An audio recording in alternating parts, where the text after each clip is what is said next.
Good morning बच्चों, welcome to the chemistry zone. આજના લેક્ચરમાં આપણે એક બહુ જ અગત્યની થિયરી ભણવાના છીએ।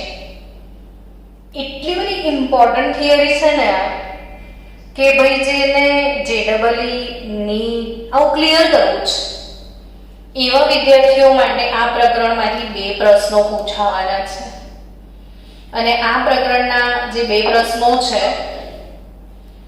એમને તૈયાર કરવા માટે ઝીણી ઝીણી વાતો સમજવી બહુ જરૂરી છે। અને તમે નસીબવાળા છો, વિડીયો છે તમારી પાસે। એવું બી નહીં કે એકવાર ભણાયા બાદ ભણાયા, જ્યારે ઈચ્છા થાય ત્યારે તમે વિડીયો જો 4-5 વાર જોઈ નાખો તો કન્સેપ્ટ ક્લિયર ના થાય ને એવું તો બને જ ના કેમિસ્ટ્રીમાં। એટલે તમે ફ્રીક્વન્ટલી વિડીયોને જુઓ। 50 વિદ્યાર્થી 4 વાર એક વિડીયો જોવે તો 100 વ્યૂ હોય કે ના હોય? તો હવેથી મને દરેક વિડીયો પર 100 વ્યૂઝ મળવા જ જોઈએ, સમજ્યા કે નહીં? ચાલો, રેડી? આજે સંકરણ અને આકાર કેટલાક અણુઓ વિશે આપણે શીખવાના છે। એમાંના કયા 3 અણુનું સંકરણ ને આકાર શીખીએ તો એક છે મિથેન અણુ, બીજો છે એમોનિયાનો અણુ અને ત્રીજો છે પાણીનો અણુ। મિથેન, એમોનિયા અને પાણી, આ 3 અણુમાં કયું સંકરણ થાય છે એ કેવી ખબર પડે? ધારો કે તમે પરીક્ષામાં બેઠા છો ને આવો જ પ્રશ્ન પૂછાય કે મિથેન અણુમાં કયું સંકરણ, તો મિથેનમાં તો તમને ખબર જ છે કે sp3 છે, તમે આખી થિયરી ભણ્યા છો એટલે। પણ એમોનિયામાં, પાણીમાં તો એ કેવી રીતે નક્કી કરવાનું? તો મેડમ એની કોઈ શોર્ટકટ ટ્રીક છે? તો હા, હું તમને એની આજે એક શોર્ટકટ ટ્રીક શીખવાડું કે હંમેશા, ચલો આપણે મિથેનથી શરૂ કરીએ। તો મિથેન અણુમાં મધ્યસ્થ પરમાણુ કાર્બન છે, એમોનિયાના અણુમાં મધ્યસ્થ પરમાણુ નાઇટ્રોજન છે ને પાણીના અણુમાં મધ્યસ્થ પરમાણુ ઓક્સિજન છે। જે વચ્ચે આવે એ મધ્યસ્થ પરમાણુ। હવે આ જે કાર્બન પરમાણુ છે, નાઇટ્રોજન છે ને અહીંયા ઓક્સિજન છે, એની છેલ્લી કક્ષા એટલે કે બહારની કક્ષા, એને આપણે કહીએ છીએ સંયોજકતા કક્ષક। ને એમાં કેટલા ઇલેક્ટ્રોન યુગ્મ છે એ જાણવું બહુ જરૂરી છે। જેમ કે કાર્બન છે તો એની સંયોજકતા કક્ષામાં 4 ઇલેક્ટ્રોન યુગ્મ છે। મિથેન પરમાણુની વાત છે, મિથેન પરમાણુમાં તો એવું કેવી રીતે ખબર પડી જાય ડાયરેક્ટલી? નાઇટ્રોજનની સંયોજકતા કક્ષામાં એમોનિયા અણુની અંદર 4 ઇલેક્ટ્રોન યુગ્મ ધરાવે છે અને પાણીના અણુમાં ઓક્સિજન પણ 4 ઇલેક્ટ્રોન યુગ્મ ધરાવે છે। તો એવું મેડમ તમને કઈ રીતે ખબર પડી ગઈ? એવું તમને બી થાય।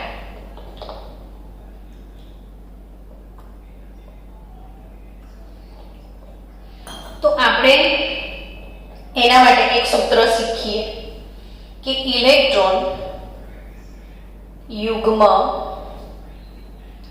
ની સંખ્યા કેવી રીતે જાણી શકાય? ઇલેક્ટ્રોન યુગ્મની સંખ્યા કઈ રીતે જાણી શકાય? તો 1/2 ફોર્મ્યુલા તૈયાર કરી દો, V + m - c + a। મેં ગઈકાલે તમને આ શીખવાડ્યું હતું, આજે ફરી શીખવાડીશ અને આગામી 4 દિવસ સુધી રોજ શીખવાડીશ એટલે પ્રેક્ટિસમાં આવી જાય। તો V + m - c + a, તો આમાં V શું છે? તો V માટે ઇંગ્લિશમાં સ્ટુડન્ટ બોલતા શીખી જવાનું, ગુજરાતીમાં બોલવાનું જ નહીં। V એટલે વેલેન્સ ઇલેક્ટ્રોન, V એટલે વેલેન્સ ઇલેક્ટ્રોન। સંયોજકતા, છેલ્લી કક્ષામાં જે ઇલેક્ટ્રોન હોય ને એને વેલેન્સ ઇલેક્ટ્રોન કહેવાય. જેમ કે આપણે કાર્બનની વાત કરીએ ને તો કાર્બન 14મા સમૂહનો સભ્ય છે, નાઇટ્રોજન 15મા સમૂહનો સભ્ય છે, ઓક્સિજન 16મા સમૂહનો સભ્ય છે.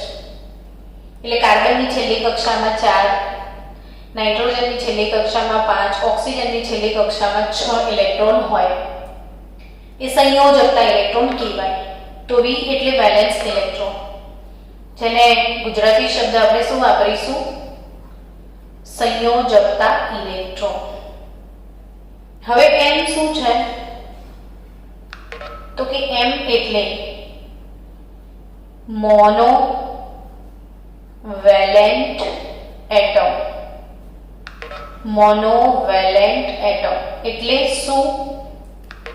તો કે મોનોવેલેન્ટ એટલે એક સંયોજક પરમાણુ. એક સંયોજક પરમાણુ. હવે આ શું મેળવ? તો કે એક સંયોજક એટલે એની સંયોજકતા 1 હોય, અર્થાત કાં તો એ +1 હોય કાં તો એ -1 હોય. હવે +1 ને -1 વાળું શું હોય છે? તો કે ફ્લોરીન, ક્લોરીન, બ્રોમીન અને આયોડીન. ફ્લોરીન, ક્લોરીન, બ્રોમીન અને આયોડીન આ એક સંયોજક છે. ફ્લોરીન, ક્લોરીન, બ્રોમીન, આયોડીન આ +1 ને આ 4 -1 એટલે આ એક સંયોજક છે. કેવા છે?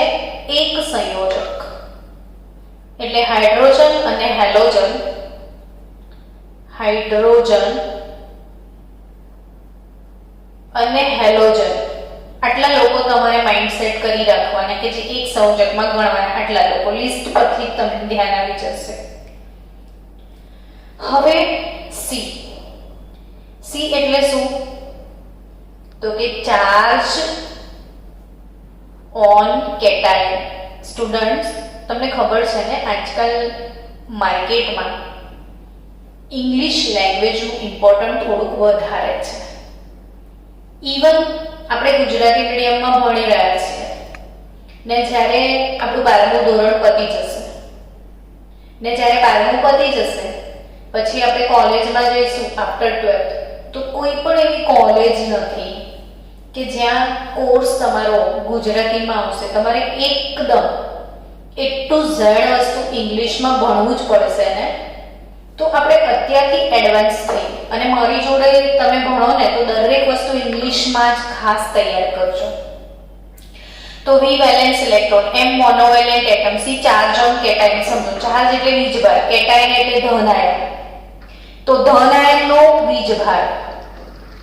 મેડમ, હા મેડમ બધાના બ્લર દેખાય છે તો મેસેજ કરે છે બ્લર દેખાય છે.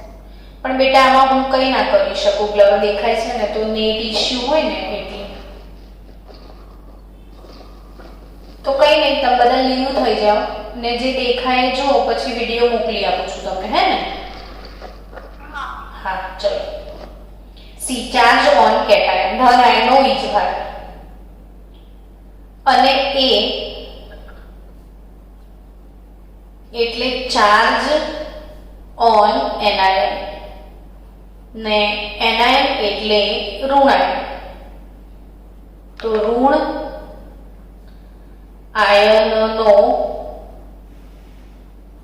વીજભાર, ઋણ આયનનો વીજભાર. તો આ જે VMCA છે એ ઇમ્પોર્ટન્ટ વસ્તુ છે, યાદ રાખજો. આ ફોર્મ્યુલાથી આપણે આખું ચેપ્ટરની બધી ક્લિપ ખુલી જશે એટલે આ ફોર્મ્યુલા તૈયાર કર્યા વગર છૂટકો જ નથી. ઇલેક્ટ્રોન યુગ્મની સંખ્યા half V + N - C + A. હવે આપણે મિથેનને લાગુ પાડીએ. ચલો, તો કાર્બનની છેલ્લી કક્ષામાં ઇલેક્ટ્રોન યુગ્મ કેટલા છે એ કઈ રીતે ખબર પડશે? તો કે half V + M valence electron plus monovalent atom. કેમ? તો કે આ ધન આયન પણ નથી ને ઋણ આયન પણ નથી, તો આ બેનું તો કોઈ ઇમ્પોર્ટન્ટ નથી એમાં, એટલે ચાલશે V + M. હવે વી એટલે વેલેન્સ ઇલેક્ટ્રોન. કાર્બનની સંયોજકતા કક્ષામાં કાર્બન 14મા સમૂહનો સભ્ય છે એટલે 4 ઇલેક્ટ્રોન થાય. ને મોનોવેલેન્ટ એટલે એક સંયોજક તો 4 હાઇડ્રોજન થયા એટલે 8 ભાગ્યા 2 4 ઇલેક્ટ્રોન યુગ્મ કાર્બનમાં છે. ખબર પડી ગઈ? જો મેં મૂક્યા ને 1 2 3 4 5 6 ને 7 8 ઇલેક્ટ્રોન એટલે યુગ્મ 4 થયા ને કાર્બનની છેલ્લી કક્ષામાં 4 ઇલેક્ટ્રોન યુગ્મ છે એ આ સૂત્ર દ્વારા ખબર પડે છે. હવે ઇલેક્ટ્રોન યુગ્મ પરથી સંકરણ નક્કી થઈ જશે. જો કે 4 ઇલેક્ટ્રોન યુગ્મ છે તો સંકરણ હંમેશા કયું હશે તો કે sp3 જશે ને 4 થવા જોઈએ. કોઈ તમને 5 કે તો sp3d ઉમેરી દેવાની 1. જો કોઈ 2 કહેશે ને 2 તો sp સંકરણ ખાલી 1 s અને 1 p. કોઈ 3 કહેશે ને તો 1 s અને 2 p. કોઈ 4 કહેશે ને તો 1 s અને 3 p. 5 કહીએ તો 1 s 3 p અને 1 d. 6 કહીએ તો s 3 p અને 2 d. સમજી ગયા? તો sp sp2 sp3 sp3d ને sp3d2. તો સંકરણ sp3 અહીંથી ક્લિયર થઈ ગયું. હવે સંકરણ પરથી આકાર નક્કી થઈ જશે કે આકાર કયો તો ઓબ્વિયસલી sp3 સંકરણ કરો તો આકાર કયો રચાય તો કે સમચતુષ્ફલકીય આકાર રચાય. કયો આકાર રચાય? સમચતુષ્ફલકીય. તો એ જ રીતે ચલો આપણે એમોનિયાના અણુ માટે પણ શોધીએ. નાઇટ્રોજનની છેલ્લી કક્ષામાં ઇલેક્ટ્રોન યુગ્મ કેટલા છે તો કે હાફ v plus m એટલે હાફ v. વેલેન્સ નાઇટ્રોજનની છેલ્લી કક્ષામાં 5 ઇલેક્ટ્રોન છે ને મોનોવેલેન્ટ 3. 5 plus 3 8/2 4. તો આમાં બી સંકરણ sp3 થાય તો આનો પણ આકાર સમચતુષ્ફલકીય હોવો જોઈએ. એટલે ઇલેક્ટ્રોન યુગ્મની ગોઠવણ કેવી છે એ ખબર પડી. હવે એનો આકાર sp3 પછી સમચતુષ્ફલકીય છે કે નહીં એક શેના પરથી નક્કી થાય તો કે છે તો ખરા 4 ઇલેક્ટ્રોન પણ આ 4 માંથી બંધનકારક કેટલા છે અને અબંધકારક કેટલા છે એના આધારે આકાર નક્કી થશે. સંકરણ નક્કી થઈ ગયું બટ સંકરણ નક્કી કર્યા પછી આકાર એ બંધનકારક અને અબંધકારક ઇલેક્ટ્રોન યુગ્મની સંખ્યા પરથી નક્કી થશે. એટલે તમે કહેશો કેવી રીતે તો આપણે ધીરે ધીરે એના તરફ જ આગળ વધી રહ્યા છીએ. જેટલી જરૂરિયાત છે શીખી ને જેમ જેમ નવા ટોપિક આવતા જશે એમ કન્સેપ્ટ ક્લિયર થશે. હવે આપણે પાણીની વાત કરીએ તો પાણીની અંદર ઓક્સિજનની વાત કરીએ કે ઇલેક્ટ્રોન યુગ્મ ઓક્સિજનના ગણીએ તો હાફ v plus m. તો હાફ v શું છે? વેલેન્સ ઇલેક્ટ્રોન ઓક્સિજનની છેલ્લી કક્ષામાં 6 ઇલેક્ટ્રોન છે ને એક સંયોજક પરમાણુઓ 2 છે તો 6 + 2 8 ભાગ્યા 2 4. તો સંકરણ કયું થશે? sp3. તો ઇલેક્ટ્રોન યુગ્મની ગોઠવણ સમચતુષ્ફલકીય જ રહેશે. પછી આકાર એ બંધનકારક અને અબંધકારક પરથી નક્કી થશે. એટલે અલ્ટિમેટલી તમે અહીંયા શીખ્યા કે મિથેન, એમોનિયા અને પાણી ત્રણેયમાં સંકરણ સેમ જ છે sp3. તો પછી આકાર કેમ જુદા જુદા છે? બંધકોણ કેમ જુદા જુદા છે? એ એક અગત્યની થિયરી છે જે આપણે શીખવાના છીએ. તો એ ઇમ્પોર્ટન્ટ થિયરી તરફ આપણે આગળ વધીએ. હવે આપણે શીખવા જઈ રહ્યા છીએ સંકરણ. મિથેનનું તો તમે ભણ્યા છો, અમોનિયા અણુનું, H2O અણુનું અને છેલ્લે મિથેનનું રાખીએ. એમોનિયામાં મિથેનનું ભણી ચૂક્યા છીએ ને એટલે પહેલા લખી લે કે કાર્બન Z બરાબર 6, હિલિયમ આવશે ને એની ઇલેક્ટ્રોન રચનામાં. હિલિયમ પછી 2s કક્ષક અને પછી 2p કક્ષક. હિલિયમ પછી 2s કક્ષક અને 2p કક્ષક. 6 ઇલેક્ટ્રોન એટલે 1s2, 2s2, 2px1 અને 2py1. પછી તમને બધાને ખ્યાલ છે કે કાર્બન Z બરાબર 6 આ ભૂમિ અવસ્થાની ઇલેક્ટ્રોન રચના છે, ધરા અવસ્થા જેને કહેવાય. પછી એ ઉત્તેજિત અવસ્થામાં જાય છે. કઈ અવસ્થામાં જાય છે? ઉત્તેજિત અવસ્થામાં. તો ત્યાં શું થાય છે ઉત્તેજિત અવસ્થામાં એ સમજીએ. તો કે ઉત્તેજિત અવસ્થામાં આ 2s નો એક ઇલેક્ટ્રોન ઊર્જા મેળવીને ઊંચી ઊર્જા ધરાવતી 2p કક્ષકમાં મૂવ ઓન થાય છે. એટલે હવે બધી કક્ષાઓમાં એક એક ઇલેક્ટ્રોન થઈ ગયા. પણ તમને ખ્યાલ છે કે આ ગોળ દડો, આ ડમ્બેલ, આની ઊર્જા ઓછી, આની વધારે ને બધાને સરખું કેવી રીતે કરવાનું? તો કે સંકરણ કરવું પડે.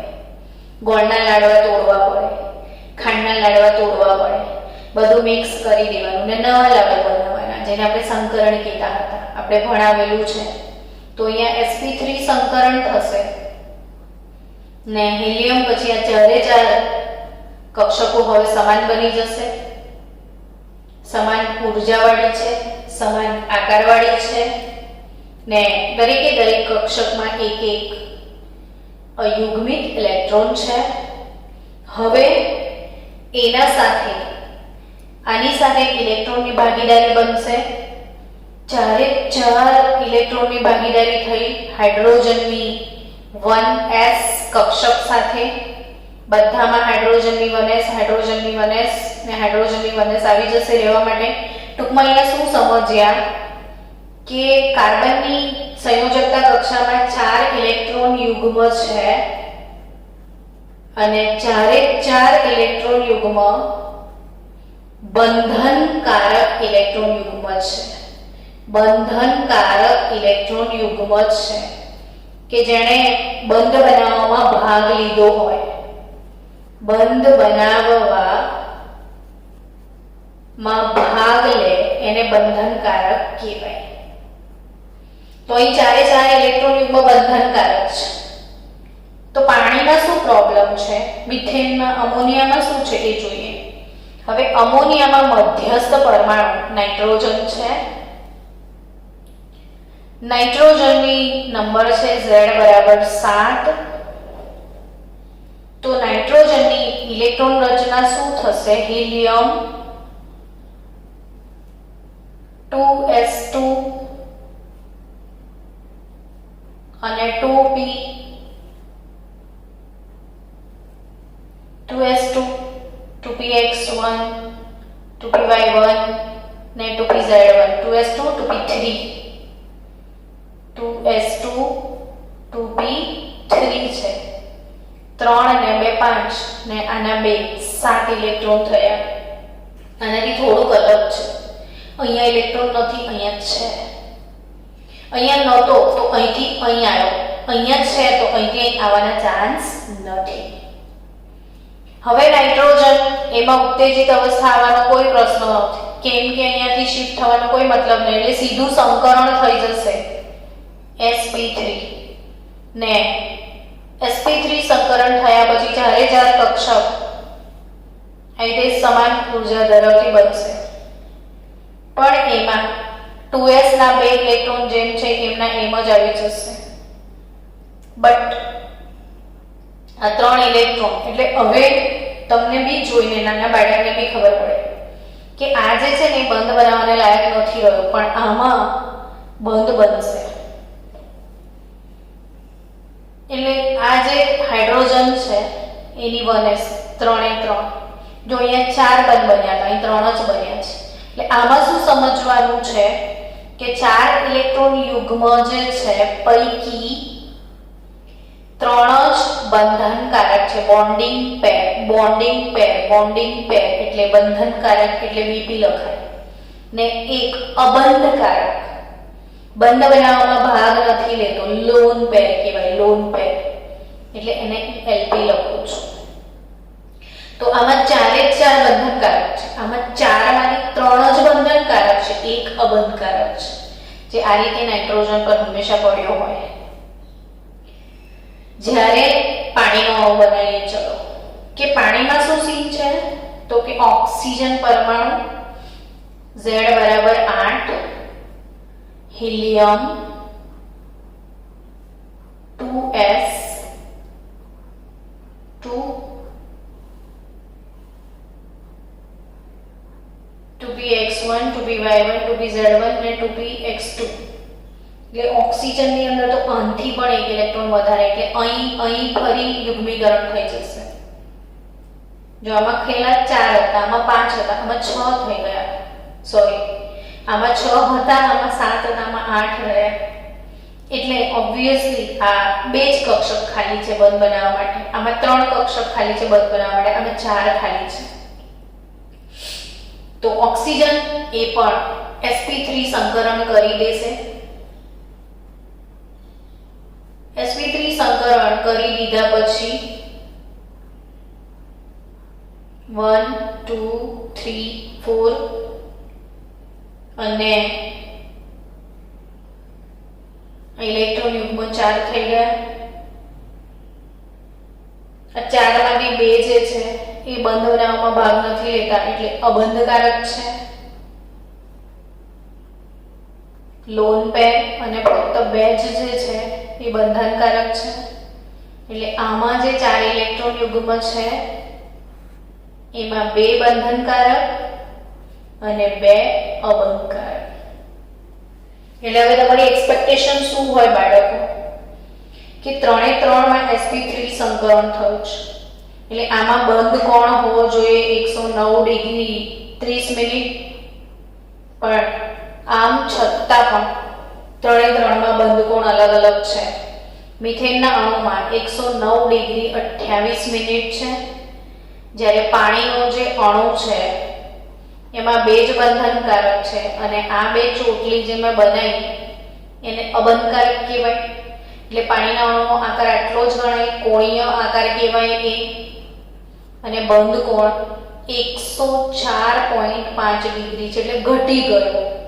109 ડિગ્રી 28 મિનિટના બદલે કેટલો થઈ ગયો 104.5 ડિગ્રી.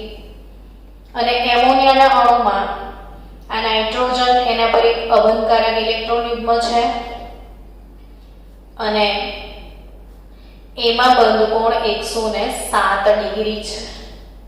તો શું કામ 109 ને બદલે 104 107 થયા?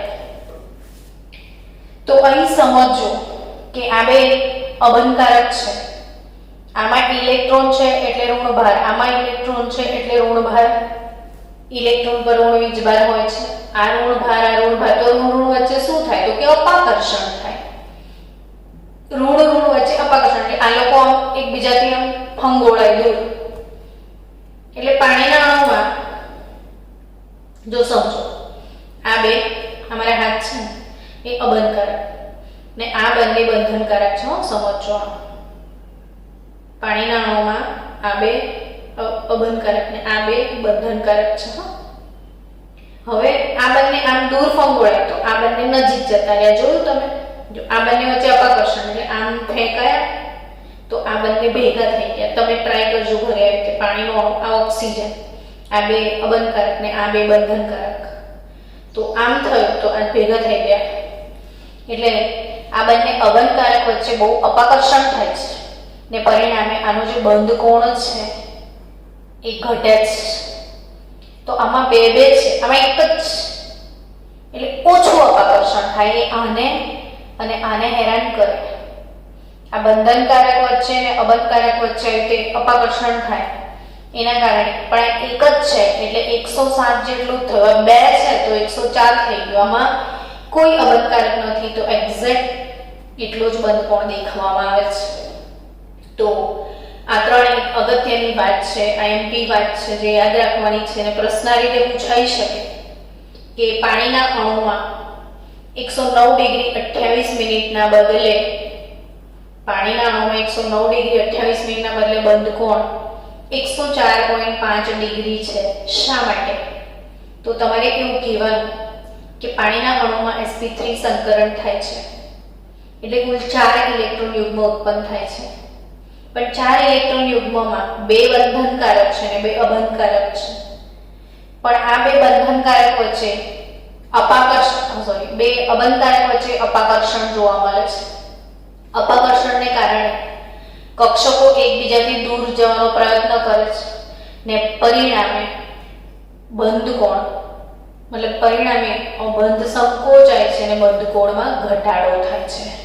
એવું જ સેમ એમોનિયા વિશે પણ તમે કહી શકો. તો આ એક અગત્યની થિયરી છે સંકરણ પછીની જે તમને સમજાવી મેં.